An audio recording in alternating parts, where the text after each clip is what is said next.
Guarantee ನ್ಯೂಸ್ನಲ್ಲಿ Ugar sugars ಕಾರ್ಖಾನೆಯ big expose. Ugar Khurda ಪುರಸಭೆ ವ್ಯಾಪ್ತಿಯ ಜನರ ಜೀವಕ್ಕೆ ಬೆಲೆನೇ ಇಲ್ವಾ? ಹಾಗಾದ್ರೆ ಯಾಕೆ ಜನ ಆಕ್ರೋಶವನ್ನ ವ್ಯಕ್ತಪಡಿಸ್ತಾ ಇದ್ದಾರೆ ಅನ್ನೋದಕ್ಕೆ ಉತ್ತರ ಕೊಡ್ತೀವಿ ಅಂತ ಹೇಳಿದ್ವಿ. ಅದರ ಉತ್ತರ ಇದು.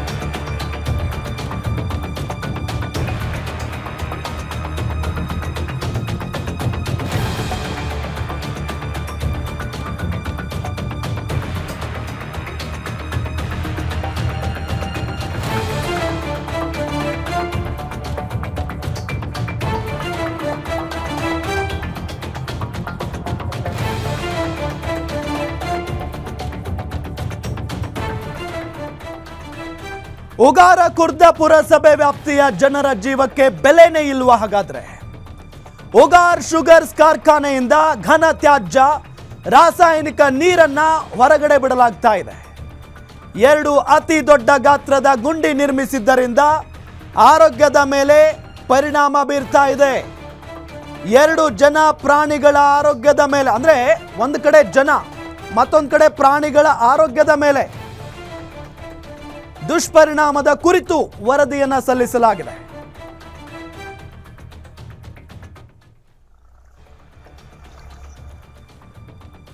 ಗಮನಿಸ್ತಾ ಇದ್ದೀವಿ ದೃಶ್ಯದಲ್ಲಿ, ಒಂದು ಕಡೆ ಯಾವ ರೀತಿಯಾಗಿ ಕಾರ್ಖಾನೆಯಿಂದ ಹೊರ ಬರ್ತಾ ಇರುವಂತ ನೀರು, ರಾಸಾಯನಿಕ ಮಿಶ್ರಿತ ನೀರು ಹೊರಗಡೆ ಹೋಗ್ತಾ ಇದೆ. ಮತ್ತೊಂದು ಕಡೆ ದಟ್ಟವಾದಂತ ಹೊಗೆ. ಲಿಟ್ರಲಿ ಅಲ್ಲಿನ ಜನರಿಗೆ ಬದುಕದಕ್ಕಾಗ್ತಾ ಇಲ್ಲ, ಅಂದ್ರೆ ಉಸಿರಾಡೋದಕ್ಕೂ ಕೂಡ ಆಗ್ತಾ ಇಲ್ಲ. ಜನರ ಅಷ್ಟೇ ಅಲ್ಲ, ಪ್ರಾಣಿಗಳ ಆರೋಗ್ಯದ ಮೇಲೂ ಕೂಡ ದುಷ್ಪರಿಣಾಮ ಬೀರ್ತಾ ಇದೆ. ಪ್ರಾಣಿಗಳಿಗೆ ಏನು ಸ್ವಾಮಿ ಗೊತ್ತಾಗುತ್ತೆ? ಅಲ್ಲಿ ನೀರು ನಿಂತ್ಕೊಂಡಿರ್ತಾವೆ ಅಂತ ಅಂದ್ರೆ ಹೋಗಿ ಪಾಪ ಕುಡಿದು ಬಿಡ್ತವೆ ನೀರನ್ನ. ಗುಂಡಿ ತೆರವು ಮಾಡುವ ಕುರಿತಂತೆ ಮಾಲಿನ್ಯ ನಿಯಂತ್ರಣ ಮಂಡಳಿಗೂ ಕೂಡ ಪತ್ರವನ್ನ ಬರೆಯಲಾಗಿದೆ. ಅನಧಿಕೃತವಾಗಿ ಎಥೆನಾಲ್ ಘಟಕ ಶುರು ಮಾಡಿರುವಂತ ಉಗಾರ್ ಶುಗರ್ಸ್, ಅನಧಿಕೃತವಾಗಿ ಪರ್ಮಿಷನ್ ಕೂಡ ಇಲ್ಲ, ಲಿಟ್ರಲಿ ಪರ್ಮಿಷನ್ ಕೂಡ ಇಲ್ಲ.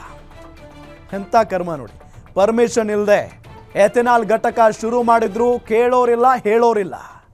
ಎಥೆನಾಲ್ ಘಟಕ ಸ್ಥಗಿತಕ್ಕೆ ಪುರಸಭೆ ಒಮ್ಮತದ ನಿರ್ಣಯವನ್ನ ತೆಗೆದುಕೊಂಡಿದೆ. ಉಗಾರ್ ಶುಗರ್ಸ್ ಎಥೆನಾಲ್ ಘಟಕಕ್ಕೆ ಅನಧಿಕೃತವಾಗಿ NOC, ಅನಧಿಕೃತವಾಗಿ ಕೂಡಲೇ ಎಥೆನಾಲ್ ಘಟಕ ಸ್ಥಳಾಂತರಕ್ಕೆ ಪುರಸಭೆ ನಿರ್ಧಾರವನ್ನ ತೆಗೆದುಕೊಂಡಿದೆ. ಮುಖ್ಯಾಧಿಕಾರಿಗಳಿಗೆ ಸೂಚಿಸಿ ಪುರಸಭೆಯಿಂದ ಸರ್ವಾನುಮತದ ನಿರ್ಣಯವನ್ನ ಪಾಸ್ ಮಾಡಲಾಗಿದೆ.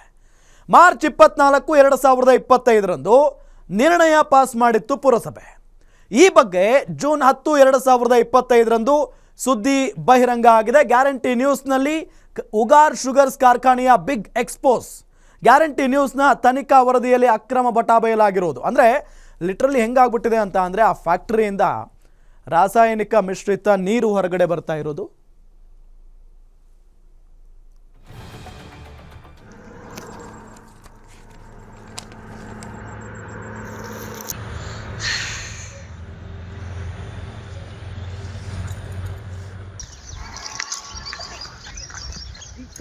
मोबाईल ಗಾಡಿ ಸೋಜಿದ ಎಲ್ಲ ಹೋಗಿತ್ತಂದ್ರು ಮೊಬೈಲ್ನ ಜೂಮ್ ಮಾಡಿ ಮಾಡಬಾರ್ದು. ಗಮನಿಸ್ತಾ ಇದ್ದೀವಿ, ಈ ವಿಚಾರಕ್ಕೆ ಸಂಬಂಧಪಟ್ಟಂತೆ ಜನ ಕೂಡ ಬಹಳಷ್ಟು ಆಕ್ರೋಶವನ್ನು ವ್ಯಕ್ತಪಡಿಸ್ತಾ ಇದ್ದಾರೆ. ಲಿಟ್ರಲಿ ಜನ ಹೆಂಗಾಗ್ಬಿಟ್ಟಿದೆ ಅಂತ ಅಂದರೆ ಪರಿಸ್ಥಿತಿ, ನಮಗೆ ಉಸಿರಾಡೋದಕ್ಕೂ ಕೂಡ ಸಮಸ್ಯೆ ಆಗ್ತಾ ಇದೆ, ಕುಡಿಯೋ ನೀರಿಗೆ ಸಮಸ್ಯೆ ಆಗ್ತಾ ಇದೆ. ಕುಡಿಬೇಕು ಅಂತ ಅಂದರೆ ನೀರು ಶುದ್ಧವಾಗಿಲ್ಲ. ಯಾಕೆಂತ ಹೇಳಿದ್ರೆ ಕಾರ್ಖಾನೆಯಿಂದ ರಾಸಾಯನಿಕ ಮಿಶ್ರಿತ ನೀರು ಹೊರಗಡೆ ಬರ್ತಾ ಇದೆ. ಇದನ್ನು ಹೆಂಗೆ ಸ್ವಾಮಿ ಕುಡಿಯೋದು ನಾವು? ಉಸಿರಾಡಬೇಕು ಅಂದರೆ ಸರಿಯಾದಂಥ ಗಾಳಿ ಇಲ್ಲ. ಯಾಕೆ ಅಂತ ಹೇಳಿದ್ರೆ ಆ ಕಾರ್ಖಾನೆಯಿಂದ ದಟ್ಟ ಹೊಗೆ ಹೊರಗಡೆ ಬರುತ್ತಲ್ಲ, ಆ ಗಾಳಿ, ಆ ಒಂದು ಹೊಗೆ ಮಿಶ್ರಿತ ಗಾಳಿಯನ್ನು ಕುಡಿದು ನಮ್ಮ ಆರೋಗ್ಯದಲ್ಲಿ ಸಮಸ್ಯೆ ಉಂಟಾಗ್ತಾ ಇದೆ ಅಂತ ಹೇಳ್ತಾ ಇದ್ದಾರೆ. ಎಷ್ಟು ಸಮಸ್ಯೆ ಆಗಿದೆ ಆರಂಭದಿಂದಲೂ ಅಂತ ಅಂದರೆ, ಲಿಟ್ರಲಿ ಒಬ್ಬ ತಹಶೀಲ್ದಾರ್ ಮಾಡಿದ ಎಡವಟ್ಟು, ಒಬ್ಬ ತಹಶೀಲ್ದಾರ್ ಮಾಡಿದ ತಪ್ಪಿನಿಂದ ಅಲ್ಲಿ ವಾಸ ಮಾಡ್ತಾ ಇರುವಂಥ ಜನ, ಉಗಾರ್ ಶುಗರ್ಸ್ ಅಕ್ಕಪಕ್ಕದಲ್ಲಿ ವಾಸಿಸ್ತಾ ಇರುವಂತಹ ಜನರಿಗೆ ಲಿಟ್ರಲಿ ಸಮಸ್ಯೆ ಆಗ್ತಾ ಇದೆ. ಜನವಸತಿ ಇಲ್ಲ ಅಲ್ಲಿ, ಜನಸಂಖ್ಯೆನೇ ಇಲ್ಲ ಅಲ್ಲಿ. 30,000 ಜನ ವಾಸ ಮಾಡ್ತಾ ಇದ್ದಾರೆ ಪಾಪ, 30,000 ಜನ. ಅಂಥ ಸಂದರ್ಭದಲ್ಲಿ ಜನನೇ ಇಲ್ಲ ಅಂತ ಹೇಳಿ ಸುಳ್ಳು ವರದಿಯನ್ನು ಕೊಡ್ತಾರೆ. ಸೊ ಈಗೇನಾಯಿತು, ಉಗಾರ್ ಶುಗರ್ಸ್ ಕಾರ್ಖಾನೆ ಪುರಸಭೆಯಲ್ಲಿ ಒಮ್ಮತದ ನಿರ್ಧಾರವನ್ನು ತೆಗೆದುಕೊಂಡಿದ್ದಾರೆ. ಪುರಸಭೆಯ ಎಲ್ಲರೂ ಕೂಡ ಒಮ್ಮತದ ನಿರ್ಧಾರವನ್ನು ತೆಗೆದುಕೊಂಡಿದ್ದಾರೆ. ಜನರ ಪ್ರಾಣಕ್ಕೆ ಬೆಲೆ ಇಲ್ವಾ, ಎಥೆನಾಲ್ ಘಟಕ ಸ್ಥಳಾಂತರಿಸಿ ಅಂತ ಹೇಳಿ ಜನ ಕೂಡ ರೊಚ್ಚಿಗೆ ಎದ್ದಿದ್ದಾರೆ. ಒಂದು ಮೀಟಿಂಗ್ ಆಗುತ್ತೆ ಪುರಸಭೆಯಲ್ಲಿ. ಹೀಗೆ ಬಿಟ್ಟರೆ ಆಗಲ್ಲ, ನಮ್ಮ ಜನರ ಜೀವ ಹೋಗುತ್ತೆ. ಒಂದು ಕಡೆ ಈಗ ಎಥೆನಾಲ್ ಘಟಕ ಅದೇನೋ ಅಧಿಕೃತವಾಗಿರೋದಾ? ಇಲ್ಲ, ಅನಧಿಕೃತವಾಗಿದೆ. ಪುರಸಭೆಯಿಂದನೂ ಕೂಡ ಅನುಮತಿಯನ್ನು ಪಡೆದಿಲ್ಲ. ಪುರಸಭೆಯಿಂದ ಅನುಮತಿ ಪಡೆಯದೇನೆ ಎಥೆನಾಲ್ ಘಟಕ ಆರಂಭ ಆಗಿದೆ ಅಂತ ಅಂದರೆ ಸೊ ಎಷ್ಟು ಪ್ರಭಾವಿಗಳಿರಬಹುದು ಅದನ್ನು ನಡೆಸ್ತಾ ಇರುವಂಥವರು. ಪ್ರಭಾವಿಗಳಿರೋದ್ರಿಂದ ತಾನೇ ಅಲ್ಲಿನ ಜಿಲ್ಲಾಧಿಕಾರಿಗಳು, ಅಲ್ಲಿನ ಸಂಬಂಧಪಟ್ಟಂಥ ಅಧಿಕಾರಿಗಳು ಸೈಲೆಂಟ್ ಆಗಿದ್ದಾರೆ.